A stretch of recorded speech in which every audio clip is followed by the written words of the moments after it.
First, I'm going to give you guys a little bit about me because it always helps to know who's talking to you and why the heck Abdu asked me to stand up here and share with you all. But then also understanding the bigger strategy, right? Because marketing is not just about the things we do. It's about how those things tie into our overall purpose and our goals. And so it becomes really important that we understand the overarching theme, and then we can dive into how to do things better on social media and how to do things better in emails, and then our actual platform, Constant Contact, that we use to navigate both of those. So I'll go ahead and move right along. And so a little bit about me. I just like to, again, let you know who you're talking to here. So I am a wife of, actually, I put the wrong thing on here, and my husband saw the slide, and he's like, wow, you can't even remember how long we've been married? This year will be 12 years that we've been married. My awesome son over there is 9 years old, and we've been involved with the international community by hosting exchange students for the last few years, and so that's kind of our thing. Right now we've got a student living with us that's from Spain. I am active in my own religious community. I am not Muslim, but we host a weekly support group for college students, and we also, my family, I sing at services regularly in my church, and so I'm just excited to have another opportunity to give back to the community. Professionally, I've got over 15 years of experience in communications specifically, with the last about 8 years being specific to marketing. And I got my start in nonprofit marketing just kind of as a volunteer. And actually, it was funny because I started just, okay, I'm going to volunteer with this nonprofit, help them get off the ground, a health-focused one. And then a previous manager or supervisor I had at a previous job reached out to me and said, hey, do you want to do some communications and marketing for us? And I'm like, okay, great. So that's how I got my start about 8 years ago in marketing, and it's been a perfect fit since then. I am passionate about helping other people to kind of really just communicate better, because the bulk of my experience has been in communications, and my kind of philosophy around communication is just, if we learn how to connect with other people, then communicating important things becomes easier because we have a connection. And so my hope is I'll be able to teach you guys a little bit about how to make those connections so that our communication doesn't fall on deaf ears, right? So that we can get more engagement. And then lastly, I already talked about how excited I am to be here with you guys. So we'll just move right along to the next slide and dive into more about marketing. So strategy. Why does having a marketing or a content strategy matter for us, right? Sometimes we think, well, we're just doing activities. We'll just talk about the activities and move on. But it's a bigger, there's some more reasons why strategy really matters for us. The first one is to raise awareness and visibility. So our strategic engagement, that means we're thinking about it and we're carefully planning how we're going to do this. It boosts the recognition of the brand. So like, in general, right, like we have a great recognition here in our community, but we don't just want recognition in this community. We want people to see the name somewhere and say, oh yeah, that's an organization I want to donate to. Oh yeah, that's an organization that's actually doing things. And we want to get beyond just our immediate community so that we can garner support from outside of our community. And that will really help us to grow. Next, we want to build trust and credibility. Again, that's something, as Jordan shared, you guys definitely have trust in the community, but we want to branch beyond that. We want people that say, hey, I want to donate to a good cause. Who's doing good stuff? And that the first thing that comes to their mind is Murfreesboro Muslim Youth. Oh, I have something to do. I'm going to reach out to them. Oh, I want to make sure my funds are going to help the right people. I know they'll know where to go. And so just building that trust and that credibility. And lastly, we are going to use this effort now to show our impact, show the achievements that we have. And sometimes, especially coming, I know for me, from like a religious background, we think, oh, well, we don't want to like push, we don't want to brag too much on ourselves and what we're doing. But in order to market effectively, you've got to be willing to do a little bit of bragging. You got to be willing to kind of show this is what we're doing, because the people on the outside looking in, they don't know automatically what we're doing. So we've got to use these multiple avenues to really effectively show them what are the tangible outcomes that their donations, their involvement are contributing to. A little bit more about that strategy. What does it look like, right? So how do we effectively do that? We know why. Now we want to know how. the first thing is we need to have a strong and consistent voice. One thing I've noticed in a lot of our communications is that our voice is warm and it's respectful. So we want to continue that. We want to maintain, right? So that means that if I am, let's say, writing an email, I want to maintain that warm and respectful tone, right? But then also somebody else might jump in and be writing a social post, right? It's got to look like it's all connected, like it's all the same voice. And having that defined brand voice is really going to help people to recognize us when they look at our content. Next is visual chronicles of impact. That's really all about illustrating the work. We're really, really great at doing that when events happen, right? But sometimes when events are not happening, we're just like, well, I have nothing to post, right? But we have this big database of stuff we've done before, and we want to continue putting stuff in front of people so that they can see the impact. Because we are making an impact in this community. We just want people to see that impact so they can feel invited in to that, so that they can feel like, oh, geez, I want to be a part of that. How can I do that? And then lastly, through continuous community engagement. We want to establish this organization as a thought leader in this space, right? Not just for the Muslim community, but for the community at large, right? So that people, when they think of, they're seeing inspiration from us. They're seeing where we as a community want to go, right? We're setting that tone, and by being consistent in our voice, in, whether that's social posts or communications, emails, whatever other avenue we're taking, our consistency in engaging with people is going to help us to get there. It's going to foster increased engagement. That means we get more volunteers and we get more funding, because people are going to see, oh, they're not just talking about it and doing things now and then. This is who they are. Does that make sense? Everybody following?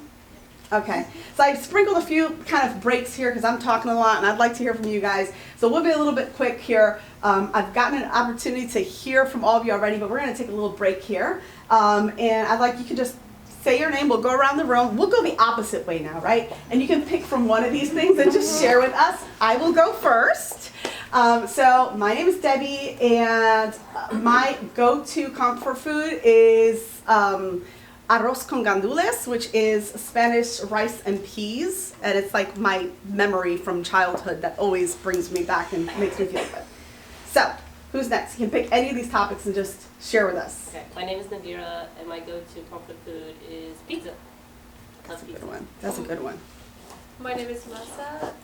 Go-to comfort food, I probably will choose wada arnab, which is an Arabic dish. Ooh, yum. Yeah. What is it, Masa? Wada arnab. My name is Zena. My go-to comfort food, pasta. The best. My go-to comfort food is also wada arnab, stuffed grapefruit, but with no meat inside. I don't like the meat inside. Yeah. I can never try when I go places because they always put meat in and I can't eat beef. So I'm always like, I really want to eat that. So, when you're making it, let me know. My name is Nina. My favorite song is Hakuna Matata.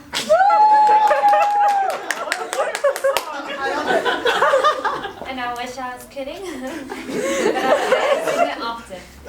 It gets me through the day. My name is Sana, and my go-to comfort food is shishbara with sambusak. No, you don't. Okay. My name is Danila. My favorite sports team. I thought my favorite sports. You can say sport. That's cool.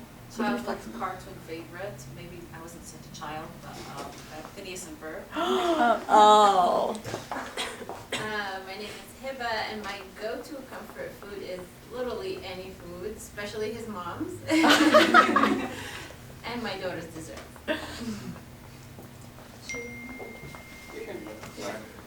My name is Ayman. My go-to comfort food is chicken shawarma wrap. My name is Lola, and my favorite childhood cartoon is Cyber Chase. Y'all are making me feel old, man. Woo! My favorite childhood cartoon is Tom and Jerry. Yeah. That's it. Okay, now I feel less old. Thank you. I appreciate that. My name is Yusuf. He just took what I was about to say. My go-to comfort food is lumpia.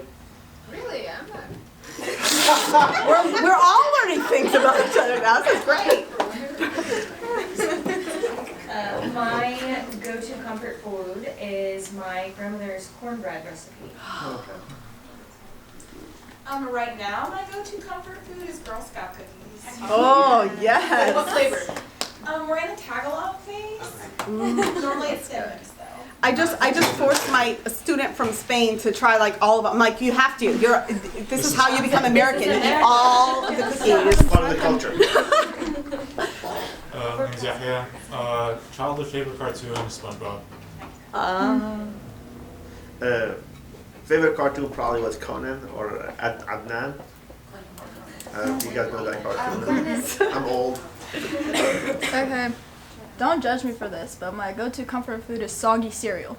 I don't know why. Oh no, we're judging so much. We are judging so Don't judge me. But what kind of cereal? What kind of cereal? Rice Krispies treats. Raw. Oh, Rice Krispies. okay. Hey, Munya, don't judge my Can you say that? At least it's a good cereal. At least it's a good cereal. Go on the Instagram story. What's that? Listen, in a mug, and it's soggy, and you literally, yeah. You know salmon likes that. But then you put, but what if you put chocolate milk in it? Game changer. Yeah. Game changer. I'd like Eamon to present his theory on cereal for us. Please. He's very passionate about it, like extremely. I don't know why. It shouldn't be breakfast. Is that the theory? Because I also feel that way. I'm just saying. I feel that way. A snack Do you food. put the cereal or the milk first? Once you Right. You have to put the cereal first. If you put the milk first, you're a psychopath. You put the milk first. Oh, so he's a psychopath. Everyone stay away.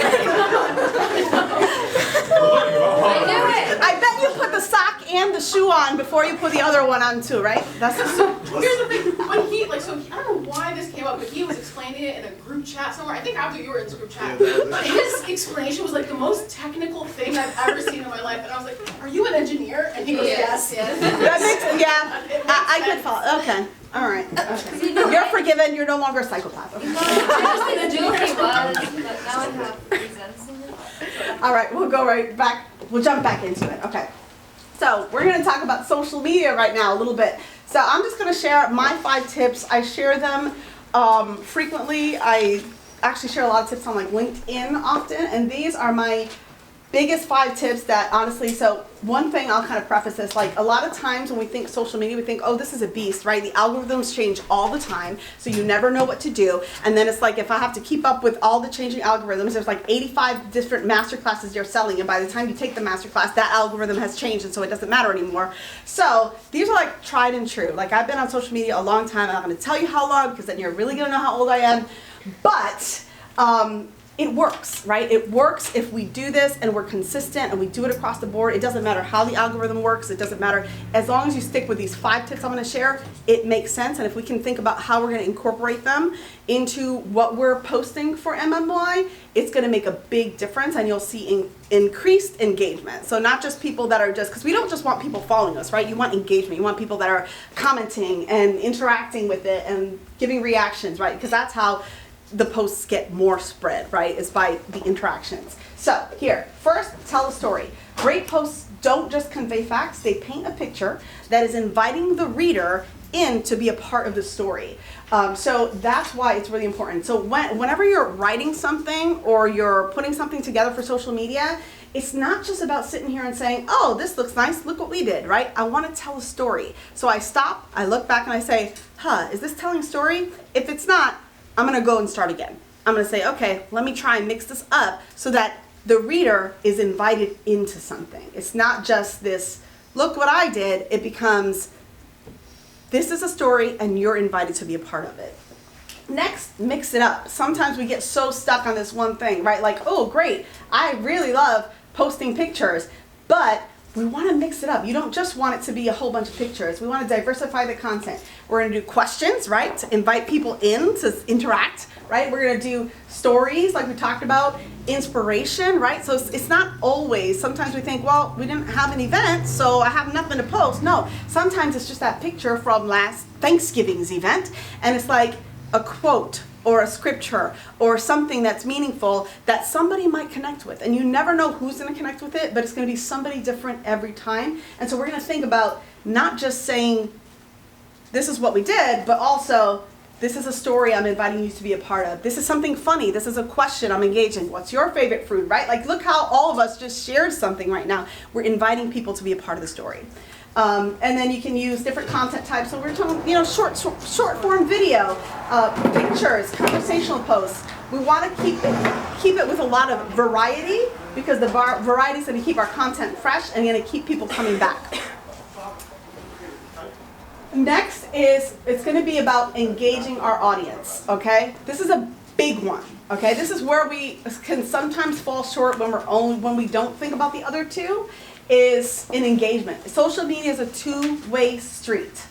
We want to engage with people that comment on stuff, so if people comment on stuff, go ahead and comment back. Thanks so much for checking it out. Oh, what a great idea. However that goes, okay?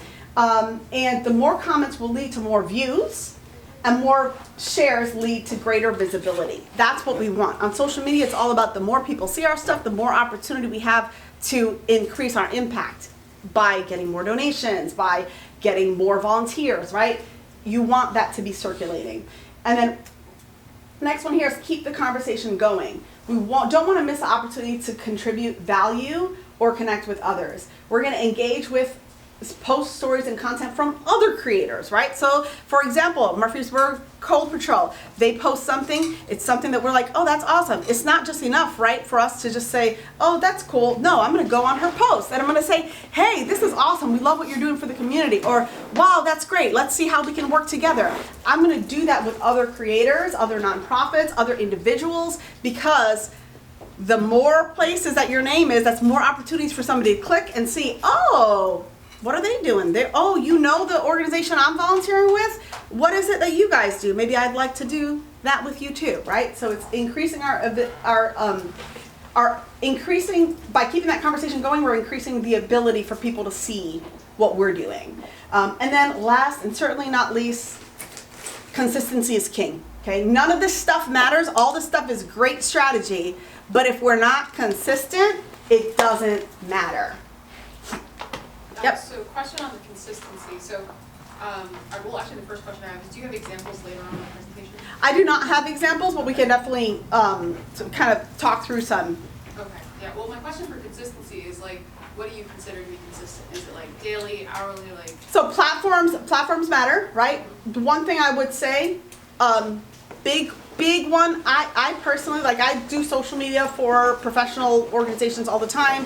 One thing I really shy away from doing is Twitter, because the workload to stay consistent on Twitter, forget it. You literally have to hire a full-time person just to do Twitter, right? So don't worry about those. On Facebook, as long as you got maybe 3-4 posts going up a week, if you have opportunity for more, if something's happening, right? Let's be a little bit more.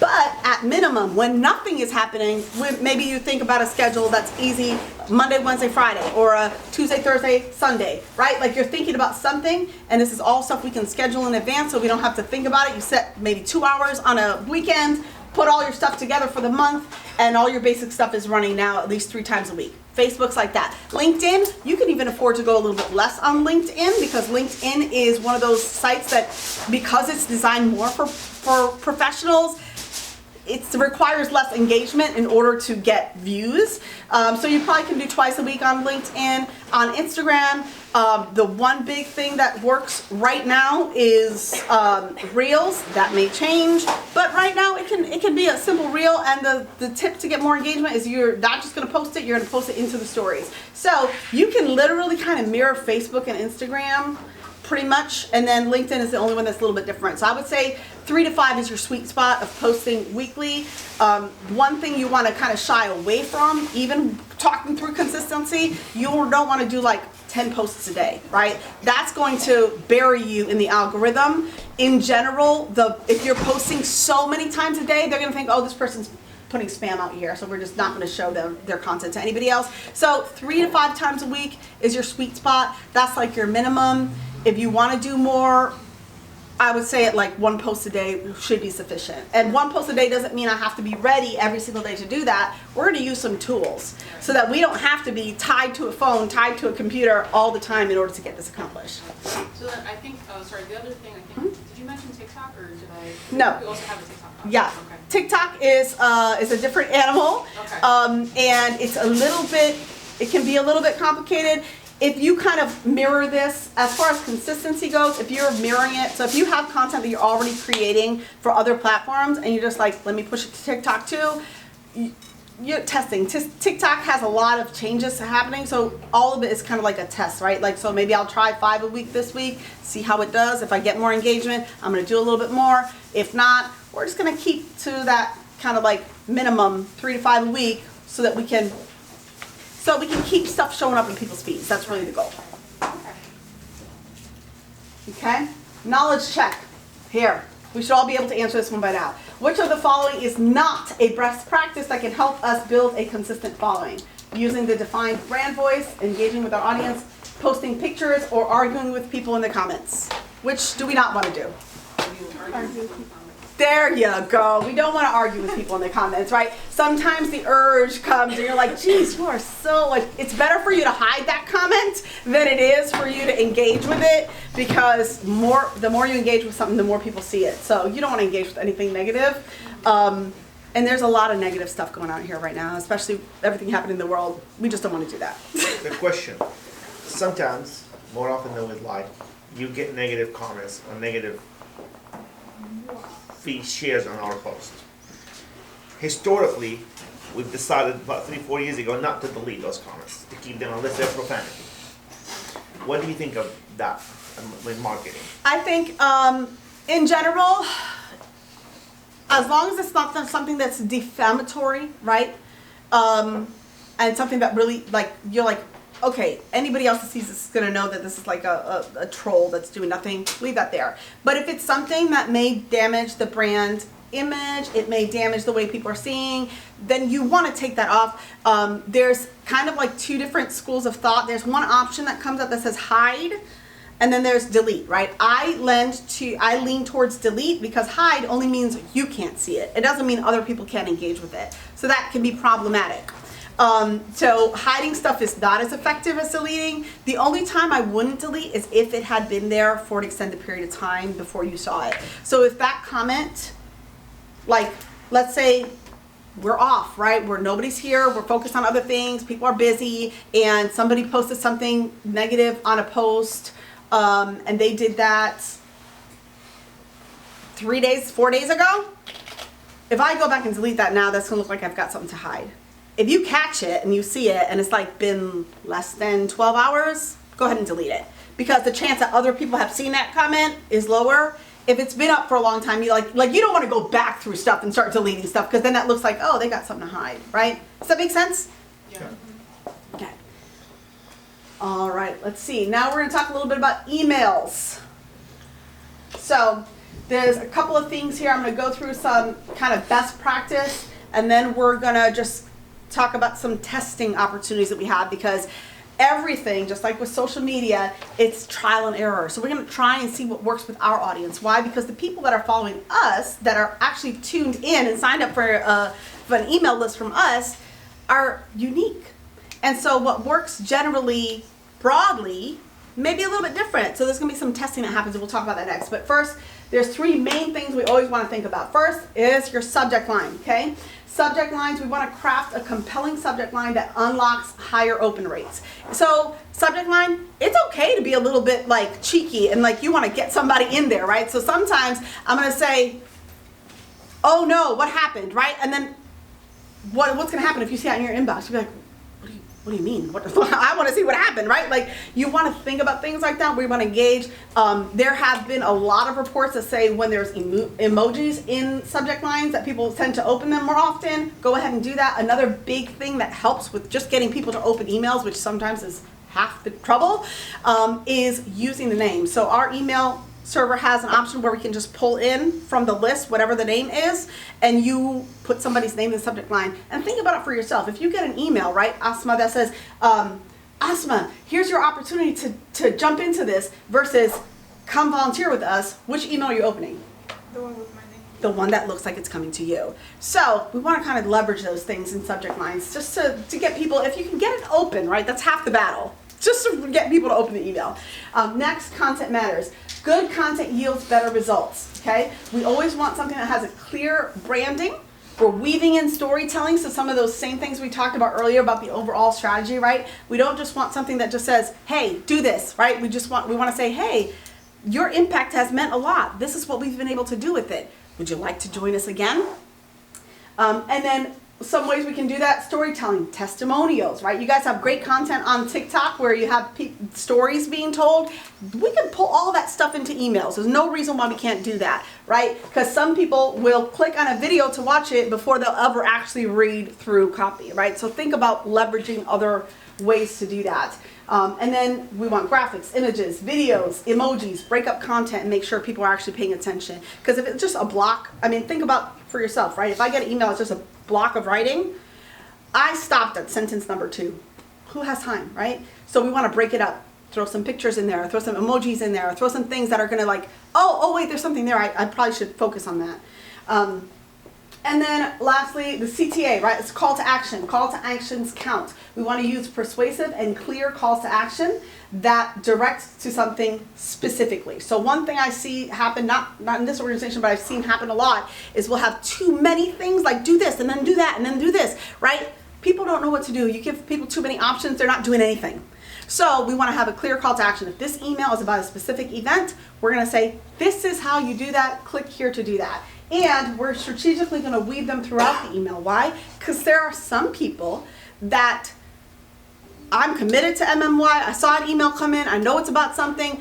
You don't have to tell me the story. I'm in, right? So there's maybe a button right at the top, right? Like that says, hey, come join us to do this, right? Maybe like a headline and the button, and I'm there. But then there's some people that need a little bit more, right? They're like, I'm not really sure yet. So now I'm going to have underneath that button a little bit more content, maybe some images, some other stuff. And then another opportunity right at the bottom of that email, right? So we're weaving it in there in multiple spots so that there's, if you want to be engaged in this, even if you need a little coaxing, you're going to be engaged, right? You can have more opportunities than one to kind of get involved, right? We want a clear action, right? So a clear call to action means that maybe 1, maybe 2 tops per email. We're not going to tell them, hey, here's this list of 30 things that you can get involved in. That's going to be too much. People are going to get overwhelmed. They're not going to engage. So we want to do that. And then, we want to just give more opportunities for people to engage, but it's the same opportunities. It's not 40 in one email because I checked out after item number 2 when I saw there was still 60 more to read through. Okay? And then testing. Testing is a big thing. Like I said, audience, it's going to be a little bit different for everybody. We're going to see what works for our audience, and then we're going to see what works for different segments of our audience because we have different groups, right? Like we have volunteers, and so we're going to communicate with them in one way, but maybe what we communicate with volunteers might be a little bit different than what we're going to communicate when we're talking to donors, right? So we're going to test these audiences out. We're going to try and see what works. And we're going to have, there's a lot of tools, we'll talk about them, that can help us to kind of see what's working and what's not. But it's all testing. First thing, send times, right? We're going to, emails like posts may do better at different times, okay? So we're going to try that out. We've never done that before, right? We've never said, hey, does the email that I send at 8 o'clock do better than the one that I send at 12 o'clock in the afternoon? So we're going to try it out. We have scheduling features, so unless it's urgent, like this message has to get out right now because this is something, we're like, maybe we can schedule this for 2 o'clock tomorrow and see what happens.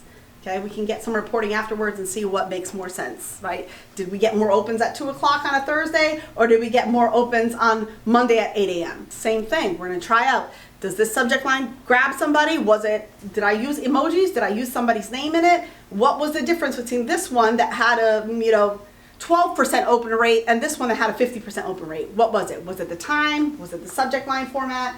And then target audiences. When it's possible, we're going to use segmentation to hit the right audience with a customized message. Again, is it easier for us to send one blanket message to everybody that includes you can donate here, you can do this? Yes, it's easier. But it takes 2 seconds, and I'll be the first one to say it. I literally write for a living. That's what I do. I'm a copywriter. I use ChatGPT, and sometimes I'll put it in there and be like, we want to keep the tone the same, but this is for a different audience. This is my audience. Can you adjust the messaging for that? Same thing. So it's not a lot of work for me, but I'm getting a little bit more customized for an audience, right? Because the information that I share is just gonna be slightly different for professional organizations that are donating versus somebody that might come to volunteer. So we're gonna think about that. It might not be something we're doing tomorrow, but we're gonna start thinking about, what are some strategic segments that we can think about targeting so that our message can be really clear and we can get a better result from it. And then we're gonna see what happens when we do that. We're gonna see, did I get a better outcome when I did that? Or did I get the same outcome and then it's not worth the extra effort and we're gonna put it all back together again. Only way to know is to try. Does that make sense? Questions? So example, how would you balance the overwhelming with emails versus breaking down the emails? For example, we have the Ramadan coming up, 30 days of giving, where we're gonna have, God knows, 20 activities happening. Yep. How would you segment that out? For me, right, like we have 20 activities happening In 30 days. in 30 days. That doesn't mean I'm sending 20 emails, okay? That might mean people are more engaged on social. We know that. There's proof of that, right? Like we know historically. So that might mean I'm sending one email out at the beginning of the month that says, hey, we have so much going on. Here are 3 or 4 events that are coming up. To connect with us on social to stay connected and to learn more, right? And then I'm directing you somewhere. There's always an action somewhere I'm sending you to where you can find more information if you want it. And maybe that is a once a week email, right? And if we're looking for donations, that email comes, so we're splitting that up. So at the beginning of the week, we're sending email, hey, these are your opportunities to plug in, right? And that's going out focused on volunteers. Now we're thinking, okay, now we're up to 2 emails a week only. At the end of the week, I'm saying, look, here are some pictures, some things. This is what we're doing. Check out our social to stay posted. Again, same message, right? But I'm showing you what's been done and saying, here's your opportunity to donate so that you can participate more, right? And that message is going to donors. Why? Because donors care to see what has been happening so they know they're donating to a good place. But somebody who's a volunteer, they don't need to know after it happened. They need to know what's coming up so they can plan the rest of their week. So now we're only up to 2 emails a week, but we're getting a lot of value for those. And we're sending people to somewhere where they can get that play-by-play that's happening on a regular basis.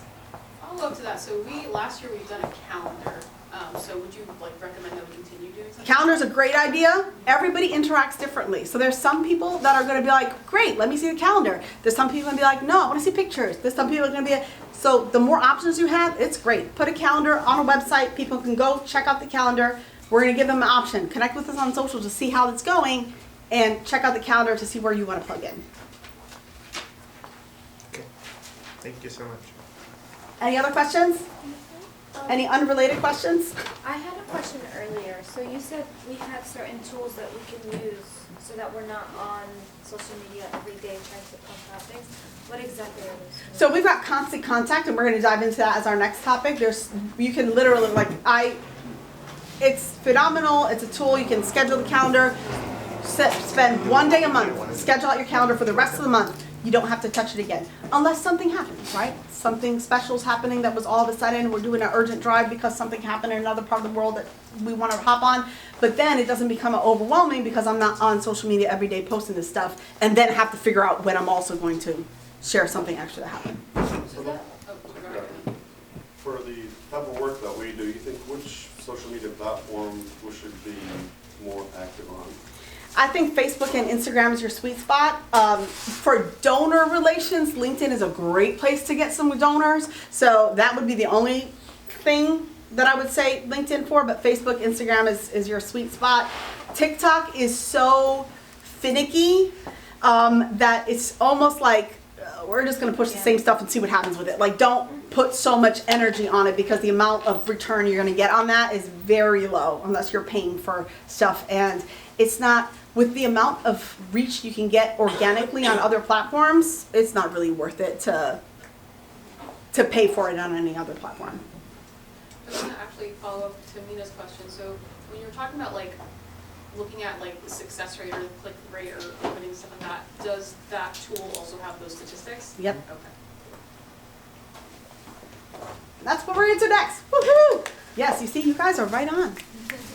Okay, so Constant Contact is a platform that we use to manage emails, social posts. I'm not sure yet if you've opted in for the SMS. We did. You did? Okay, so we can do SMS too.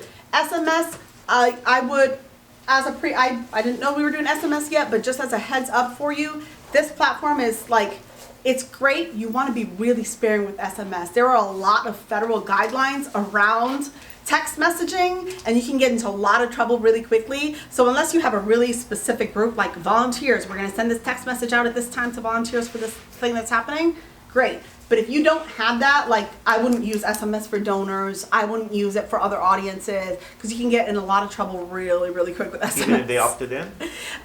There's the opt-in, but then what happens is that there's some federal law changes that actually went into effect, I want to say it was about September of last year, that changed. And so anything that's considered a marketing message can be, if you get unsubscribes too many times from something, they can start limiting your reach. And you can start like, the company I work for, we used to do a whole lot of SMS messaging. I'll just be completely transparent, and this doesn't leave the room, please. But like we got fined because one of our VP was like, oh, I'm gonna do some personal outreach from his cell phone, texting people. And because it was marketing related, we ended up getting fined like 10K. Like, it's not worth it. The laws have changed. You want to make sure somebody's really in if you're going to send them some text messaging. You can sprinkle stuff through, right? Like for the Ramadan activities, maybe one text a week, you're good, you're okay. But when you start getting to like, hey, this is happening tonight, make sure you come. And then the next night, and the next night, and the next night, people are going to start opting out. And after X amount of opt-outs, then some authorities are going to start looking and saying, okay, well, why is this happening, right? The platforms are designed to do this because they're designed to kind of monitor this. So they're going to say, we're going to have to limit your access to this feature, and it's not worth it. Now, into the actual navigation of the platform homepage, right? When you log in, it has this lovely little spot here where you can kind of see all the posts that have happened, or all the emails, social posts, everything will show up in the list. And there's also a calendar. So the calendar is really great because you can click on it and you can see it'll have like little bubbles on the days showing, oh, there's something scheduled for these days. That's really helpful when you've scheduled out for like a month at a time, because you say, did I miss any important days? Was there anything happening that I missed? Oh, nope, everything's populated. Every day has a bubble on it, so we're okay. And then you can start new content. The easiest way to do this when you're talking about emails or posts is going to be just to copy something that already exists, because you're going to have a format already built out. You're not going to have to figure out how to build a template. We've already got some really great templates in there you can use. Just copy something that's been used before. Next is the calendar. Like I said, you can click it to access and it'll show you a calendar, but there's also options to see a list. So some people are more visual and seeing that calendar is really helpful. Some people are just like, I just need to know what's happening on January 36th. Like, obviously it's not a date, okay, but you know, like you just want to see that, the list might work better for you. So depending on how you operate, you know, you can kind of work that. Tools to grow, this is really, really great. They have like little bite-sized training videos, 10 minutes or less. So if you're like, geez, I want to see how this works, they have little videos just on the little features in Constant Contact. So you can start leveraging those. You don't know how to do something, you can search. They have a really great knowledge base where you can like literally say, I'm looking for like, how do I do this? And it'll say, look, there's 3 articles that can teach you this, or do you want to chat with somebody? So great options there to kind of dive in and learn more.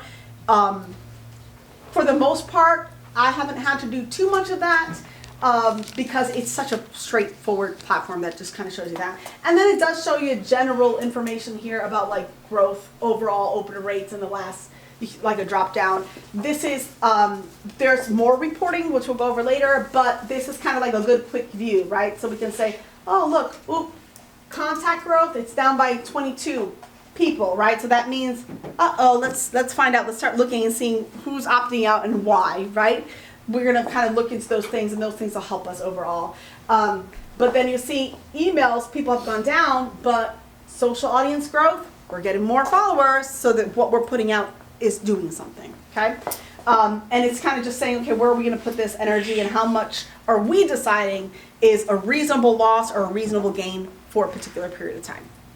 And those are parameters we're going to create ourselves, right? Because we're going to decide what is reasonable for this organization. Every organization is different, okay? Next, social post setup. It's super, super easy. This is a lot. I don't know if you've ever used Meta, like the Facebook Instagram scheduler option on the page. It's pretty much the same exact thing. You can pick which platform you're posting on. You can upload your pictures, put in your descriptions. General spots you can post: Facebook, Instagram, LinkedIn. Like I said, most of our energy is going to be focused on Facebook and Instagram. You're going to put your copy in there. The only one thing I would really recommend as a general practice is just good practice. You want to have like either a copy document, so that can be like a Google form, a Google document, or a Google sheet, where you're putting copy in, so that you can see it before you schedule it, right? Because there may be, okay, this is really great, and then I may draft something, write something, think, wow, this is wonderful. But because I've been working it on the whole time, I missed that I put an extra O in a word, right? But then when Yahya sees it, he's gonna say, oh, wait, there's a misspelling there, let me catch that for you, right? So it's always good to have an extra pair on it, and then we have this history documented somewhere else. So what that does is a couple things for us. We have this long running document of everything that's ever been posted. And if something happens with the platform and we lose some access to some content, we don't have to worry because we have all this, and then we can go back, right? Because it's not all about saying, let me be creative and figure out how I'm going to make this fresh and new every time. Sometimes I'm going to say, oh, wait a minute, we did this event last year. I could borrow from some of the messaging that we used last year for this, and maybe throw it into ChatGPT and see if hey, can you refresh this content, right? I can do that because I have this now database of everything that we've done before without having to scroll through 800 pages of a Facebook page, right? Like, it's just a good practice. Other great tools to use, kind of like when you do that, is Grammarly. Like, honestly, I copyright for a living. I have Grammarly on my computer. It's free. You just click the button. It tells you, hey, this probably could be worded better.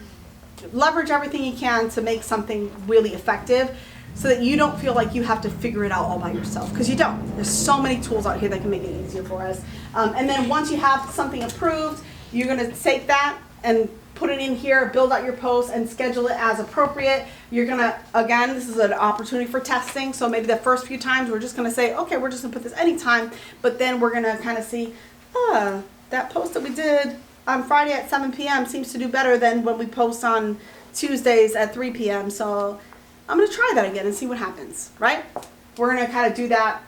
And we're going to consider the timing of other posts and emails, because we also don't want to bombard people. So if we have an email going out at 3 o'clock today, maybe you might, if your post is mentioning, hey, check your email. If you're subscribed to our waitlist, check your email for more information, then you want that post to go out before the email goes out, right? Just timing wise, so everything makes sense. And then consider reviewing the post engagement rates when you're selecting a time. So I'm going to look and say, hey, at this time, did it do better last time at 2 o'clock on a Friday, or did it do better at 1 o'clock on a Wednesday, right?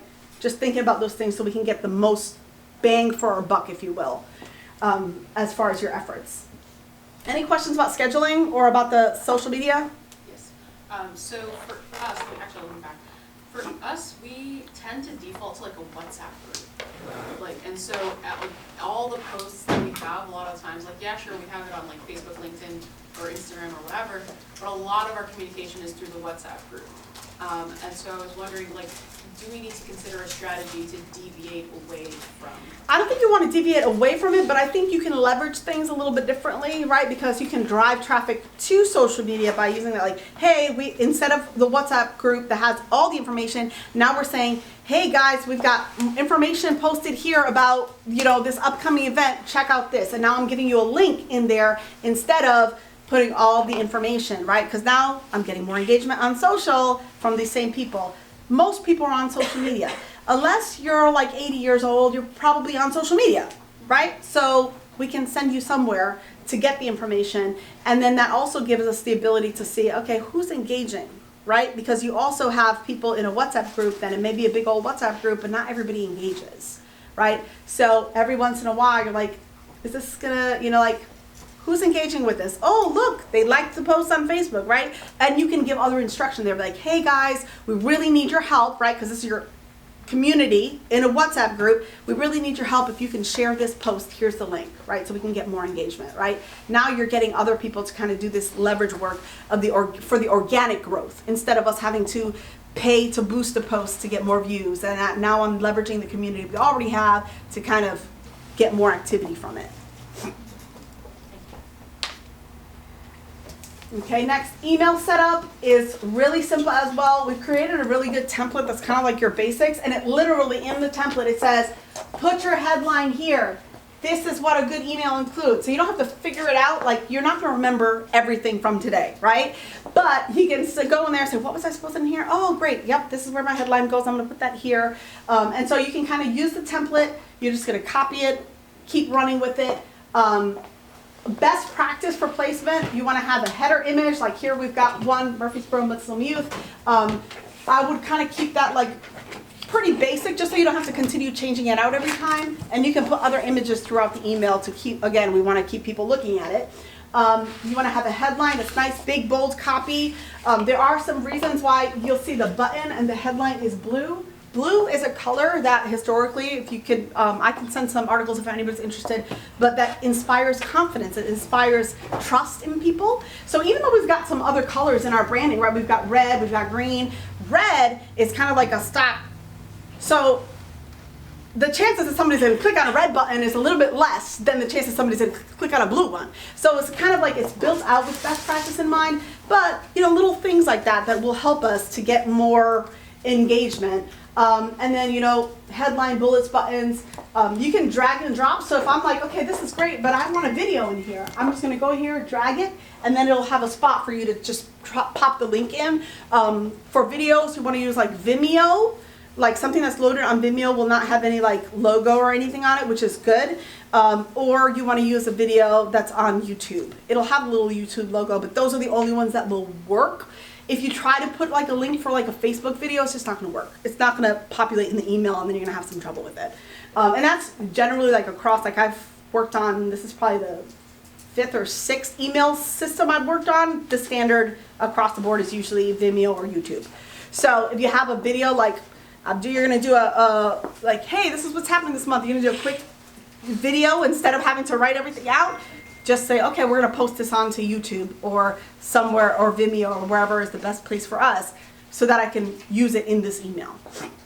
And then you know, it's not the same. You're going to post that video obviously onto Facebook or wherever else, but in order to use an email, you want Vimeo or YouTube. And then you know, there's other options. You can pull more buttons in here. You can put spots for images. All this great stuff. Best practice for emails, again, we're using the copy doc. We're going to put something somewhere else because it's going to give us the opportunity, A, to have somebody else's eyes on it, and B, to catch any little errors or opportunities to improve, right? So this way, you can put it in that document, you hit the little Grammarly button because it works in Google Docs, it works on Word, and then it's like, oh, wait, I didn't even realize that was there, right? Because we're all human, we all make mistakes. Next is send test of the email, because sometimes you'll build it out here and you'll be like, oh, that looks really nice. And then it has an option to like send a test. You want to send a test always, because there's always a chance that something funky might happen, and because you dragged in something from somewhere and it might not show up like you like it, send a test before you schedule it. Just so you can look and make sure, oh, okay, that looks good, we're good. And it's either to yourself, to a teammate, somebody, just so that you have eyes on it. When we work in something so often, it's easy to miss mistakes. So it's just good to have a second pair of eyes on anything. And I think that the biggest problem with that when you test the links. Yep. That's usually the #1 problem we deal with. Like the links will be dead or inactive. Yep. So we want to just test that. And I can go ahead, I will record, I know I promised you a loom of just like the setup of an email, because I think that's where it gets tricky. Social media is pretty easy, but I'll do like a loom video and I'll send it to you, and then you can distribute it to whoever needs that. Lastly is reporting. There's a whole lot of reporting options in this platform, which is what's going to help us get better, okay? So reporting can help us to determine the reader engagement. So we're going to look and see, are people opening, right? Opening our emails, that's our subject line effectiveness. Are people clicking on links? Are they actually engaging with the stuff we're sending out? It's going to help us see that. It's going to help us to determine the content of our quality. Is what we're sending out actually engaging people, or are we going to try and mix it up and change something? And maybe I'm going to say something different next time, right? And it's going to help us to figure out the best time to send. That's what the reporting helps us do. And then we have download options for the reporting. You can download email-only reports. You can download social-only reports. You can download by the month, so you can see everything that was done in that month. Or you can kind of like narrow it down. You can do like per email, right? So like I just want to see how effective this particular email was, right? Maybe we sent it last year and we sent it this year, and we want to compare the one we sent this year to the one we got last year. What was the change, right? So you can download that, and then you can download in multiple spreadsheet formats so that you can kind of look at the data. If you're not really great with understanding data, please reach out. I'm not, it's an art form. It's not easy. Sometimes you look at numbers on a page and they're just like, oh God, this is way too much. But there's so many of us here that are a little more familiar with it, and we're happy to kind of like help you figure out, okay, that's what that means. So you don't have to look at a spreadsheet and say, I don't know what any of this means. I'm just going to hide it and file it back here and never look at it again, right? We want to dive in so we can get better. And then we want to do the reports regularly. Monil can decide a timeline, like as far as like how often we're going to do this, but we want to review the reporting on a regular basis so that we can see how we can improve. That's all the purpose of reporting, is so we can see how we can get better. Any questions so far? All right. So that's all I have for you. I am available. Seriously, I do 800 things, but I am available. Like I literally try to make time all the time to hop in. If you have a quick question, if you need somebody, hey, I wrote this email, but I'm not sure that it matches, that it's as respectful as we normally send emails, right? Like I'm literally available. I try to make myself available as often as possible. You can reach out if you have questions about anything beyond this, like you really want to dive into social media, or you're really like, I need to figure out this email thing and I want to get better at that, and I just think that having a conversation might help me a little more with that. Please reach out. We can connect. I know a lot of you guys I've already connected to on social media, and for those that I am connected on social media, y'all already know that I'd be asking you questions all the time about stuff that I don't know. So please feel free to reach out. I'm always here, always happy to help. And if there's something I don't know, which I think is the big takeaway for everybody here, if there's something you don't know, don't be afraid to ask the question. And if I don't know it, I'm going to go find an answer. I'm going to ask somebody else who I know does know it. And just having the experience in the marketing field, I might have a few more resources than you do to tap into to get answers, and so we can figure it out together. All right? Thank you so much, guys.